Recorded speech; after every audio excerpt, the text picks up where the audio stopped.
Masih di ruang komisi tapi sebentar lagi bisa keluar. Kamu kangen ya? Hehe, iya dong. Udah 3 hari nggak ketemu. Katanya mau ke apartemen lagi malam ini. Ya tapi jangan pakai mobil yang biasa ya. Kita harus lebih hati-hati sekarang, banyak mata yang mulai memperhatikan. Tenang aja, aku ngerti. Tapi kamu belum transfer buat kemarin loh. Iya. Nanti aku suruh ajudan kirim via rekening satunya, jangan sebut-sebut di chat ya. Amanin dulu semua log kamu. Kamu juga, Roni. Jangan sampai jejaknya kebaca.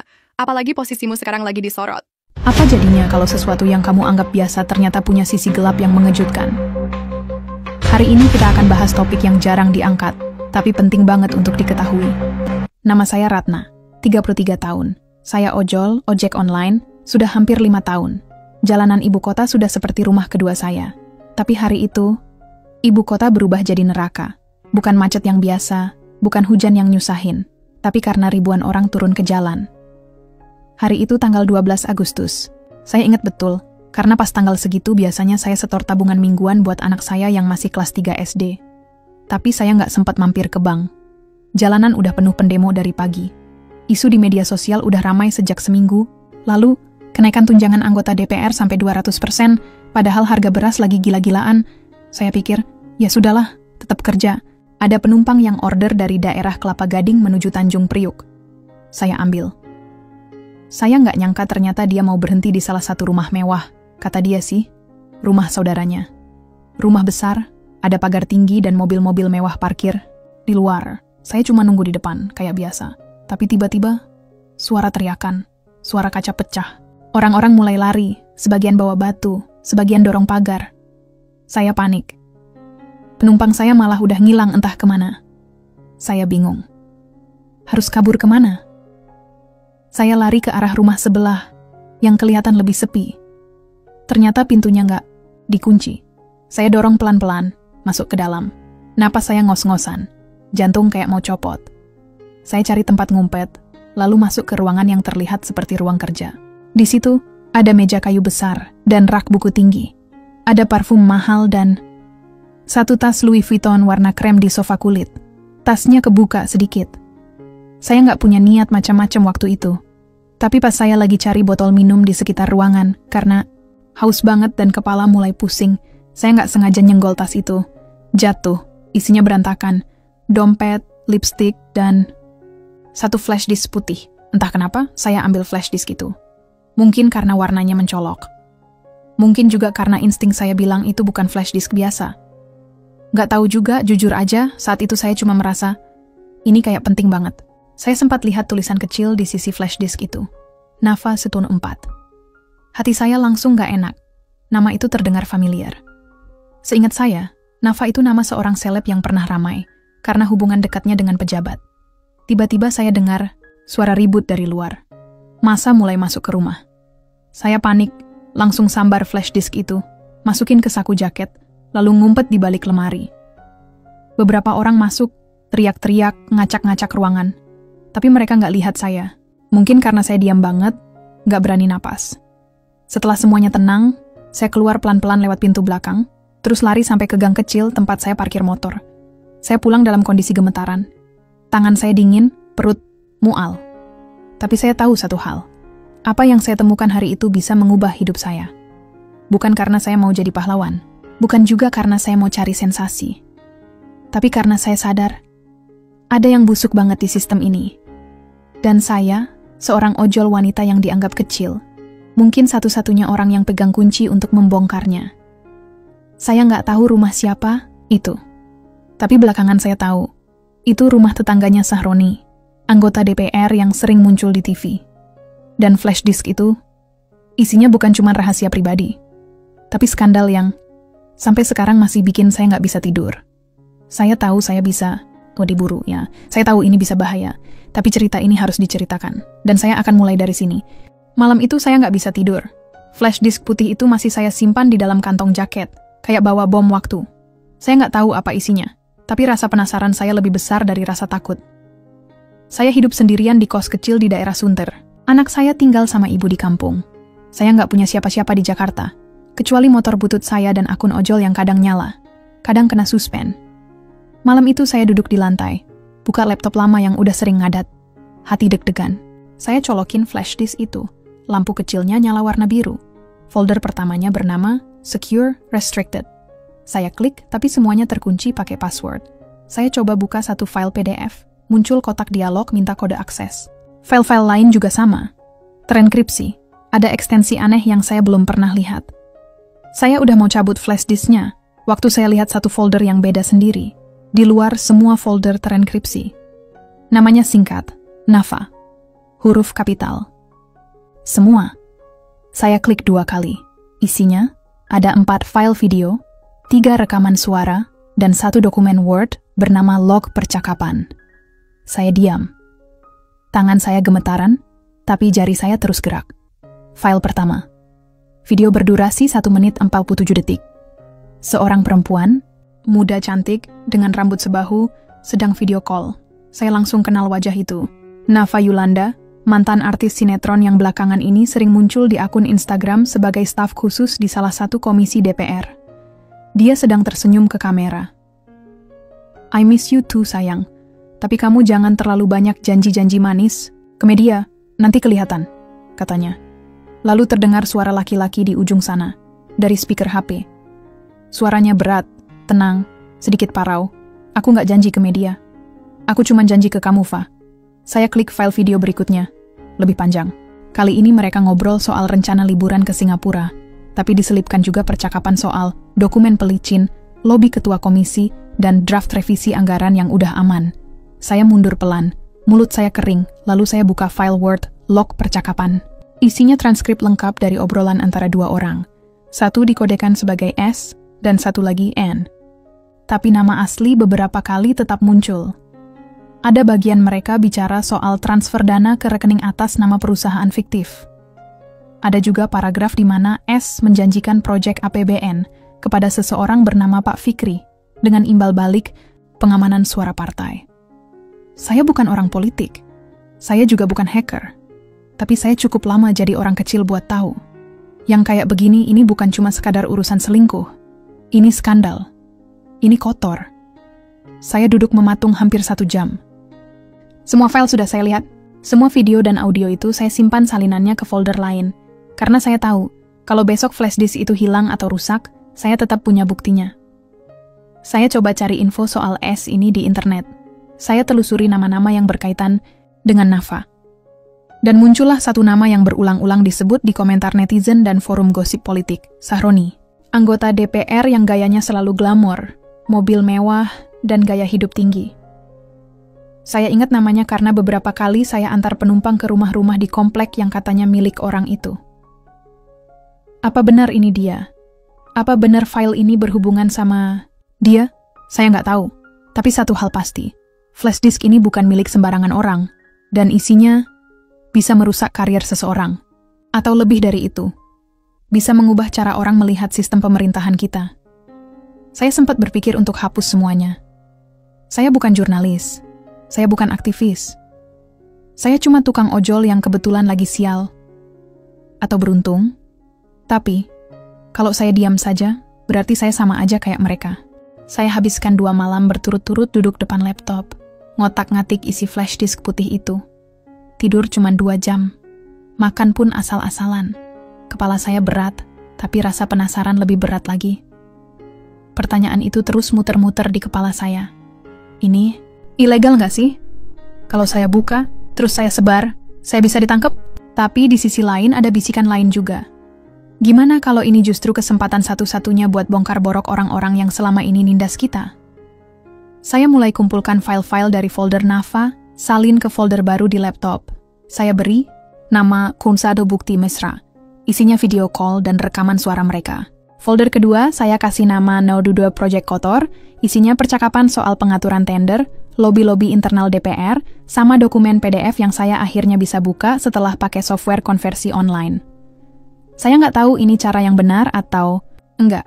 Saya bukan ahli IT, tapi saya cukup ngerti buat tahu. Isi flash disk ini bisa dijadiin peluru. Saya makin yakin S itu memang Sahroni.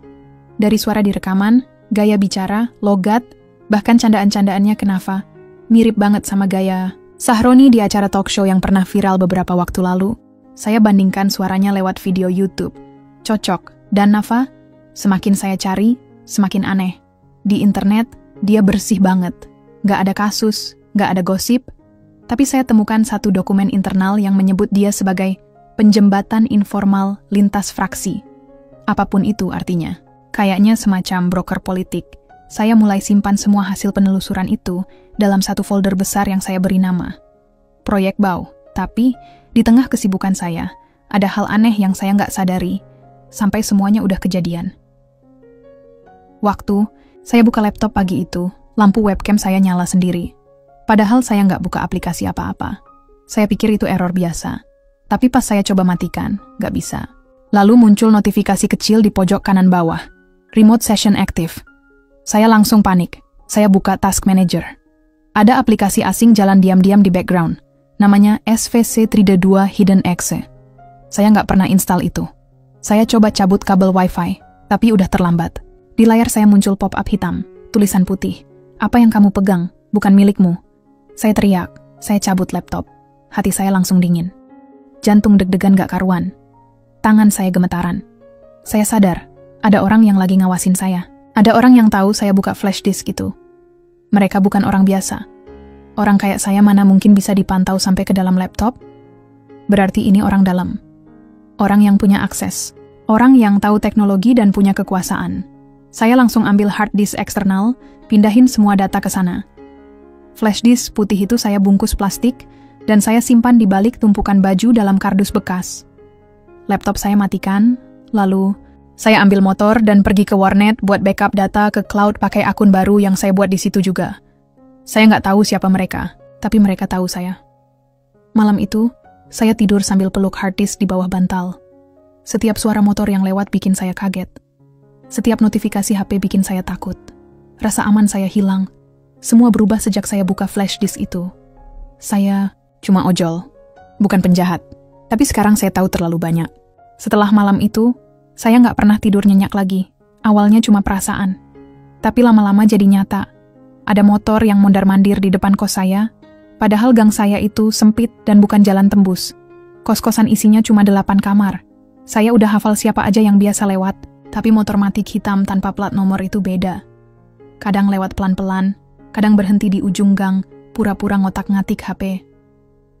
Hari pertama saya cuekin. Hari kedua saya mulai waspada. Hari ketiga, saya takut.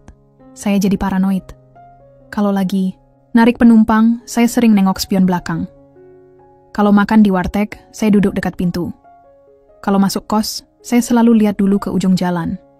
Sampai suatu sore, saya lagi nongkrong di pangkalan, dekat minimarket, tempat biasa driver-driver ojol ngopi dan nunggu order. Di situ saya ketemu Bang Dadan, driver senior. Umurnya udah kepala 4. Dia udah kayak abang sendiri buat saya. Selalu banyak omong, tapi sekali serius, nadanya berubah. Dia lihat saya duduk melamun sambil terus-terusan lihat ke arah jalan. Lalu dia bilang, "Lu habis ngapain, Red? Dari kemarin auranya beda." Saya senyum dikit, pura-pura nggak ngerti. Tapi dia nggak berhenti. "Lu jangan main-main kalau urusannya sama demo tempo hari itu. Gue udah dengar kabar. Ada yang jadi target karena ngambil barang dari rumah orang gede waktu penjarahan. Demo kemarin tuh bukan demo biasa, Rat. Itu udah dicampur tangan politik. Bahaya." Saya cuma diam. Tenggorokan saya kering. "Gue gak mau lo hilang kayak si Arman," katanya pelan. Saya kaget. Arman itu temannya dia, sesama ojol juga. Kami sempat kenal. Katanya hilang sejak 2 hari setelah demo besar itu. Terakhir katanya dapat order fiktif ke kawasan elit, terus gak pernah balik. Malam itu saya pulang ke kos dengan pikiran makin kusut. Saya buka kembali folder di hard disk. Saya putar ulang salah satu rekaman suara. Kali ini saya perhatikan lebih detail. "Fa, soal anggaran, itu udah gua atur sama ketua. Yang penting, Fikri dapat jatahnya. Dan lu tenang, nama lu bersih terus. Yang penting sekarang, kita jaga media biar nggak nyium bau apa-apa." Nada suara berat itu makin familiar. Saya iseng buka video podcast politik yang pernah saya tonton di YouTube beberapa bulan lalu. Saya cari episode yang ada Sahroni, anggota DPR yang waktu itu lagi ramai dibicarakan. Karena gayanya yang mewah dan kata-katanya yang berani. Saya play video itu, suara Sahroni di podcast itu. Sama persis dengan suara laki-laki di rekaman. Saya nggak butuh software analisis suara untuk tahu. S adalah Sahroni. Saya nggak percaya. Rasanya kayak nonton film thriller, tapi saya ada di dalamnya. Semua mulai masuk akal. Motor misterius, laptop. Saya diretas Bang Dadan yang bilang demo itu bukan demo biasa. Dan sekarang, kepastian bahwa saya pegang bukti skandal salah satu anggota DPR paling berpengaruh saat ini. Saya tatap layar laptop yang sekarang saya sambung ke colokan power paling pojok, dekat jendela. Saya sadar, ini bukan lagi soal flash disk, ini soal nyawa. Tapi saya juga sadar, mungkin cuma saya yang bisa buka suara. Saya cuma Ratna, tukang ojol. Tapi sekarang saya tahu terlalu banyak untuk sekadar diam. Dan kalau mereka pikir saya bakal lari dan sembunyi, mereka salah. Saya akan lawan, tapi dengan cara saya sendiri. Saya pikir Nafa itu cuma simpanan, perempuan cantik yang jadi pemanis di lingkaran kekuasaan. Tapi malam itu, waktu saya mulai ngubek-ngubek internet, semua asumsi saya runtuh. Saya ketik nama lengkapnya, Nafa Yulanda Putri. Keluar beberapa artikel, lama, wajahnya familiar. Jelas pernah warawiri di sinetron primetime awal 2010-an. Judul-judul berita waktu itu penuh pujian. Artis muda cerdas dan religius, dari dunia hiburan ke dunia politik. Nafa, saya ingin mengabdi lewat jalur hukum. Tapi yang bikin saya kaget bukan masa lalunya. Yang bikin saya tercekat adalah berita 2 tahun lalu. Nafa Yulanda resmi dilantik sebagai anggota DPR fraksi XYZ. Saya baca ulang pelan-pelan. Dia bukan cuma staf. Dia anggota DPR sungguhan. Duduk di komisi yang ngurus soal hukum, anggaran, dan proyek-proyek strategis nasional. Jadi, perempuan yang saya tonton tertawa-tawa di video mesra itu bukan cuma aktris, bukan cuma kekasih gelap. Dia orang penting, orang dalam. Saya mulai buka kembali rekaman suara yang sebelumnya saya anggap cuma obrolan pribadi, tapi sekarang saya dengar dengan perspektif baru. Kali ini, saya transkrip satu persatu. Saya simpan dalam folder. Kasino 3, Lobby, Project, di rekaman. Ketiga, suara S, yang saya yakin 100% adalah Sahroni, bicara dengan suara N. Nafa, Fa, kamu tinggal tekan draftnya. Komisi udah kita amankan. Wawan dan Irul udah oke. Fikri nanti yang kasih sinyal pas paripurna. Kamu jangan terlalu vokal dulu, biar nggak kelihatan. Suara Nafa menjawab lembut. Kalau nominalnya 25 miliar, kamu yakin semua pihak dapat sesuai porsi?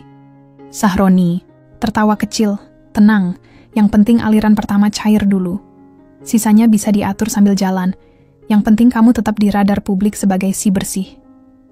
Saya duduk diam. Saya ulang rekaman itu 2 kali. Lalu saya buka file dokumen PDF yang sebelumnya sempat bikin saya bingung. Judulnya, Rencana Split Dana Proyek KP77. Isinya adalah breakdown pembagian dana ke beberapa inisial nama, F, W, I, S, dan N. Saya masih simpan semua bukti itu. Saya pindahkan lagi ke hard disk kedua. Kali ini saya kasih label, bukti korupsi. Setelah semua tersusun, saya duduk di lantai. Lama. Bukan karena saya bingung, tapi karena saya sadar. Apa yang saya temukan ini bukan sekadar skandal mesra. Ini pemerasan, korupsi, pencucian uang. Ini jaringan kotor yang dilindungi kekuasaan. Saya pikir mereka cuma main belakang soal cinta. Ternyata mereka juga main belakang soal anggaran negara. Uang rakyat. Saya coba cari tahu nama-nama lain yang disebut di rekaman. Beberapa ketemu. Orang-orang yang duduk di komisi strategis. Bahkan ada yang sering tampil di media sok membela rakyat. Saya makin yakin. Saya nggak boleh diam.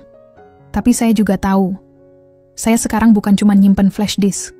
Saya nyimpen luka besar negara ini. Dan saya sendirian. Saya buka HP, coba cari nomor jurnalis independen. Tapi semua masih saya pikir-pikir. Saya belum siap buka identitas. Belum siap jadi sasaran. Malam itu saya catat semuanya di buku kecil. Saya simpan di tempat terpisah dari data digital. Nama-nama, tanggal, potongan kalimat. Saya tahu kalau suatu hari saya hilang, buku ini harus ditemukan lebih dulu dari jasad saya. Saya nggak tahu langkah saya selanjutnya apa. Tapi yang saya tahu, Nafa bukan boneka. Dia pemain, dan dia bukan sendiri. Mereka pikir, rakyat kecil nggak bakal peduli, tapi salah besar. Kali ini, mereka harus tahu, satu ojol bisa jadi mimpi buruk bagi mereka semua. Saya putuskan untuk bertemu jurnalis independen. Saya pikir, sudah saatnya semua bukti ini saya serahkan ke orang yang benar-benar bisa mengungkapnya ke publik. Saya nggak bisa terus-terusan hidup dalam ketakutan dan gelap. Saya cari-cari di internet, tanya teman-teman ojol lain yang mungkin tahu. Akhirnya, saya dikenalkan dengan seseorang bernama Andi. Dia bilang, dia kenal banyak wartawan yang gak terkontrol oleh pemerintah, atau politikus manapun. Orang yang katanya bisa dipercaya. Saya telepon Andi, dan kami janjian bertemu di sebuah kafe kecil di dekat Senen. Jantung saya berdetak kencang waktu itu. Bukan karena senang, tapi karena takut. Saya bawa hard disk eksternal dan flash disk putih yang masih saya simpan rapi dalam kantong jaket. Saya juga bawa laptop lama yang saya pakai buat menyimpan semua data. Di kafe, Andi datang tepat waktu. Orangnya ramah dan kelihatan santai. Seperti orang yang sudah biasa bergerak di dunia media. Saya ceritakan singkat, tanpa membuka semua detail. Saya serahkan flash disk dan hard disk. Dia janji akan kontak wartawan yang tepat dan menjaga keamanan data. Malam itu saya tidur dengan sedikit lega, tapi kelegaan itu cuma sesaat. Besok paginya saya dapat pesan singkat dari Andi. Maaf Rat, aku harus bilang sesuatu. Aku sudah kasih tahu pihak S. Mereka janji nggak bakal apa-apa sama kamu, asal data dikembalikan. Saya nggak percaya baca pesan itu. Saya balas, tapi nggak ada jawaban. Saya langsung kaget. Laptop dan flash disk yang saya titipkan ke dia hilang. Saya coba telepon Andi berulang kali, tapi nomor itu sudah tidak aktif. Rasa takut berubah jadi panik. Saya keluar dari kos, narik napas dalam-dalam, mau lapor ke polisi. Tapi saat saya mau naik motor, ada motor hitam itu lagi, kali ini lebih dekat. Saya coba cepat-cepat naik motor. Tapi saat saya menyalip, tiba-tiba ada mobil warna putih yang memotong jalur saya secara brutal. Saya rem mendadak, tapi ban belakang motor saya selip. Motor terjatuh, saya terbentur keras di kepala. Orang-orang di jalan langsung berdatangan. Saya sadar, ini bukan kecelakaan biasa. Saya nyaris celaka. Sakit dan takut, saya tahu mereka pengen hentikan saya. Mereka pengen saya diam. Mereka pengen saya hilang. Tapi saya masih di sini, masih bernapas. Saya sadar, pengkhianatan datang dari orang yang saya kira bisa dipercaya. Tapi itu nggak buat saya mundur. Ini makin jelas. Pihak S nggak cuma main di belakang panggung. Mereka punya mata, telinga, dan tangan yang menjalar kemana-mana. Saya nggak tahu siapa Andi sebenarnya. Tapi saya tahu satu hal. Saya harus lebih berhati-hati. Saya nggak bisa lagi percaya orang sembarangan. Saya cuma punya satu pilihan sekarang. Melindungi diri, onda sekoren online untuk mengungkap kebenaran. Saya nggak tahu apa yang menunggu saya ke depan. Tapi saya nggak akan biarkan mereka menang. Saya Ratna, tukang ojol yang nggak punya apa-apa. Tapi saya punya bukti. Dan bukti itu masih ada di kepala saya. Setelah insiden kecelakaan itu, saya hampir putus asa. Semua bukti fisik hilang, laptop, flash disk, semua lenyap tanpa jejak. Rasanya dunia menutup pintu rapat-rapat di depan saya. Tapi saya bukan tipe orang yang mudah menyerah. Beberapa hari sebelum ketemu Andi, saya sudah punya rencana cadangan. Saya buat backup data ke cloud dengan enkripsi khusus yang saya pelajari dari video tutorial di YouTube. Saya nggak ahli IT, tapi saya bisa mengikuti langkah-langkah itu pelan-pelan. Saya buat kata sandi yang panjang dan rumit, gabungan huruf besar, kecil, angka, dan simbol. Nah, saya tahu ini satu-satunya harapan saya. Tapi ada satu masalah. Beberapa file di flash disk itu terenkripsi dengan cara yang saya nggak bisa buka. Saya butuh bantuan. Saya pikir-pikir, siapa yang bisa saya percaya? Saya cuma kenal satu orang yang ngerti komputer dan gak bakal ngelaporin saya ke siapa-siapa. Sahabat saya, Rian. Dia masih kuliah di teknik komputer di kampus negeri. Saya kontak dia lewat pesan singkat, minta ketemu di tempat yang aman. Saya ceritain sedikit tanpa buka-buka data secara langsung. Rian setuju bantu, tapi dia juga ketakutan. Dia bilang ini berbahaya. Saya jawab, kalau bukan kita, siapa lagi? Beberapa hari kemudian, saya datang ke kamar kos Rian di daerah Ciputat. Dia langsung tunjukin program-program yang dia pakai untuk membuka file terenkripsi itu. Saya serahkan file yang belum bisa saya buka. Rian mulai kerja dengan serius. Beberapa kali dia ngeluh karena butuh waktu dan tenaga komputer ekstra. Tapi malam itu, kami berhasil buka satu folder yang sebelumnya terkunci rapat. Isinya bikin saya merinding. Ini bukan sekadar rekaman percakapan. Mesra, ini dokumen-dokumen rahasia rekening luar negeri yang dipakai untuk menyembunyikan uang proyek APBN. Transfer antar bank yang nilainya puluhan miliar rupiah, dan data perusahaan-perusahaan fiktif yang jadi alat pencucian uang. Rian juga nemuin spreadsheet berisi daftar tender proyek pemerintah yang sudah diatur sedemikian rupa. Nama-nama perusahaan yang menang tender itu bukan sembarangan, tapi milik orang-orang yang dekat dengan Sahroni dan Nafa. Kami buktiin ada jaringan terorganisir yang mainkan uang negara lewat celah-celah yang mereka ciptakan sendiri. Saya pegang kertas print out dokumen itu, rasanya campur aduk, marah, takut, tapi juga haru, karena bisa melihat kebenaran di depan mata. Saya sadar ini bukan lagi persoalan moral pribadi atau perselingkuhan. Ini sudah korupsi sistemik yang merugikan rakyat. Tapi saya juga sadar, data sebesar ini nggak gampang disebarkan begitu saja. Saya dan Rian sepakat untuk memecah file ini menjadi beberapa bagian, dikirim perlahan-lahan ke kontak media yang bisa dipercaya. Tapi sebelum itu, saya harus jaga diri dulu. Saya mulai menghindari rutinitas lama. Saya ganti nomor HP, saya sering pindah kos, dan saya selalu waspada dengan kendaraan yang mengikut saya. Rian jadi teman setia yang selalu siap membantu dari belakang layar. Saya merasa sedikit lebih kuat karena saya nggak sendiri. Kami punya bukti kuat yang bisa mengguncang istana mereka, dan saya berjanji pada diri sendiri. Kalau mereka pikir bisa menghentikan aku, mereka salah. Ini baru permulaan. Saya bukan hanya tukang ojol yang bawa penumpang. Saya sekarang adalah saksi hidup dari sebuah pengkhianatan besar. Dan saya akan terus berjuang sampai kebenaran itu terbongkar. Setelah berhasil mendapatkan bukti-bukti kuat bersama Rian, saya tahu langkah selanjutnya harus dilakukan dengan sangat hati-hati. Saya nggak bisa lagi mengandalkan cara konvensional, apalagi menyerahkan semuanya ke media atau aparat yang mungkin sudah terkontaminasi kekuasaan mereka. Saya harus beraksi sendiri. Saya buat akun anonim di beberapa platform media sosial, dan bahkan di forum-forum dark web yang saya pelajari dari tutorial internet. Saya nggak paham semuanya, tapi saya tahu ini cara yang paling aman untuk menyebarkan informasi tanpa harus ketahuan. Saya beri nama akun itu Putih Terbongkar, karena flash disk putih itu sudah membuka mata saya. Satu persatu, saya mulai merilis potongan bukti yang saya miliki. Cuplikan rekaman suara, transkrip percakapan, dokumen transfer uang, dan screenshot komunikasi rahasia antara Sahroni dan Nafa. Saya tambahkan tagarnya skandal putih dan Sahroni Nafa sebagai tanda bahwa ini bukan sekadar rumor. Awalnya hanya beberapa orang yang nge-like dan retweet. Tapi dalam hitungan hari, tagar itu mulai viral. Warga mulai berdiskusi, membahas, dan membagikan lagi informasi yang saya sebarkan. Saya lihat orang-orang mulai sadar bahwa ada sesuatu yang besar sedang terjadi. Saya juga baca banyak komentar yang penuh kemarahan dan kekecewaan. Mereka merasa dikhianati oleh orang-orang yang mereka pilih untuk memimpin. Tapi ada juga yang masih ragu, menganggap ini hoax atau rekayasa politik. Yang bikin saya khawatir, walau media mulai curiga dan ramai membicarakan kasus ini, pihak berwajib tetap bungkam. Tidak ada satupun pejabat yang berani buka suara. Tidak ada laporan resmi yang dibuat. Semua seolah-olah diselimuti kabut. Saya mulai merasa gelap. Tapi saya juga tahu, inilah pertarungan sesungguhnya.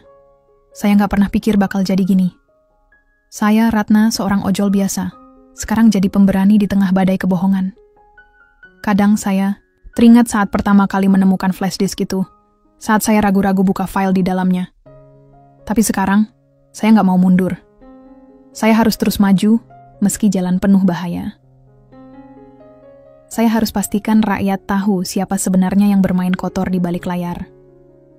Saya juga sering mendapat pesan anonim di akun saya, beberapa mengancam, beberapa malah memberi dukungan.